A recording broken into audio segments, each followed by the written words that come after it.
현대인의 삶에서 물과 산소만큼이나 중요한 것이 전기가 아닐까 싶은데요. 저에게 그리고 여러분들에게 전기가 사라지고 전기를 필요로 하는 전자제품들이 사라지게 된다면 그러한 삶이 얼마나 유지될 수 있을지 상상하기 어렵습니다. 여러분들도 잘 아시다시피 전기는 발전소에서 만듭니다. 발전소에서 전기를 만드는 방식은 화력, 원자력, 수력, 풍력, 태양광 등 다양한데요. 이 중 우리나라에서 주력으로 쓰는 화력과 원자력 발전의 비중은 지난 2019년 전력 생산량 기준으로 전체의 92%에 달합니다. 전기를 만드는 방식은 모두 다르지만 최종적으로 전기를 만드는 원리는 태양광을 빼고 모두 똑같습니다. 뭔가를 돌려서 그 도는 힘으로 전기를 만들어낸다는 겁니다. 풍력 발전은 바람의 힘으로, 수력 발전은 떨어지는 물의 힘으로 터빈을 돌립니다. 그리고 화력 발전은 석탄이나 천연가스로 물을 끓여서 나온 수증기로, 원자력 발전은 핵분열 과정에서 나오는 열로 수증기를 만들고 터빈을 돌려 전기를 생산하는데요. 그런데 사실 수증기를 운동 에너지로 바꾸는 발전소의 원리는 18세기 산업혁명을 촉발한 증기기관 시스템과 똑같습니다. 다시 말해 지금의 전기를 만드는 방법은 약 250년 전에 나온 전통 방식 그대로라는 얘기입니다. 그래서 우리 인류는 수증기에 의존하는 구닥다리 전력 생산 방식에서 벗어나기 위해 끊임없이 노력해왔고, 그러다가 찾아낸 것이 바로 초임계 이산화탄소입니다.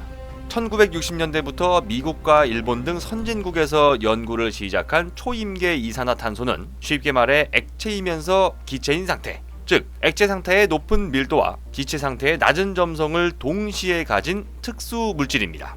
점성이 낮기 때문에 수증기보다 쉽게 팽창하고 이동할 수 있으며 마찰은 적어지고 부품을 덜 부식시키는 것으로 알려져 있는데요. 수증기 대신 초임계 이산화탄소를 전력 생산에 이용할 수만 있다면 수증기 방식에 비해 최대 5%까지 발전 효율을 높일 수 있습니다. 5%라는 게 별거 아닌 것 같지만 지난 2017년 한국에너지기술연구원 자료를 참고하면 우리나라의 경우 원전 5기를 더 짓는 것과 같고 최대 15%까지 전기요금을 줄일 수 있는 수치입니다.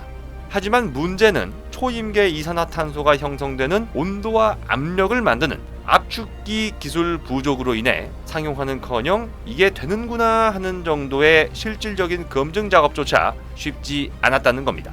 이산화탄소가 새나가지 않도록 완벽하게 봉인을 하고 1분에 3만 번 이상 회전하는 터빈 부품의 손상을 막고 안정적으로 작동하는 압축기가 없었던 건데요. 그런데 지난 10월 13일 한국원자력연구원에서는 세계 최초로 자석으로 압축기 내부의 축을 고정시킨 원심형 터보 압축기 개발에 성공함으로써 60년 동안 풀어내지 못했던 숙제를 해결하고 초임계 이산화탄소 발전 시스템 상용화를 앞당길 수 있게 됐습니다.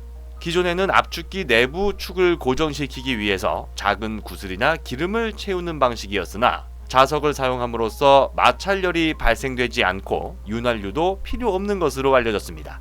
이로 인해 분당 34,000번 넘게 회전하는 과정에서도 아무런 문제 없이 안정적으로 작동했다고 합니다. 이는 1960년대부터 시작된 초임계 이산화탄소 발전 분야에 큰 획을 그을 수 있는 기념비적 사건이 될 것으로 평가받는데요.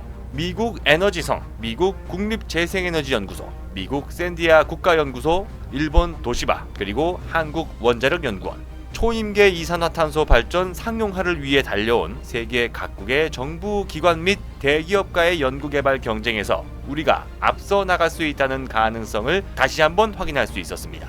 이번 연구 성과의 주역인 한국원자력연구원 차지은 박사 말처럼 우리가 퍼스트 무브 기술을 확보하면서 미래가 성장 동력을 하나 더 늘려갈 수 있는 날이 오기를 기대합니다.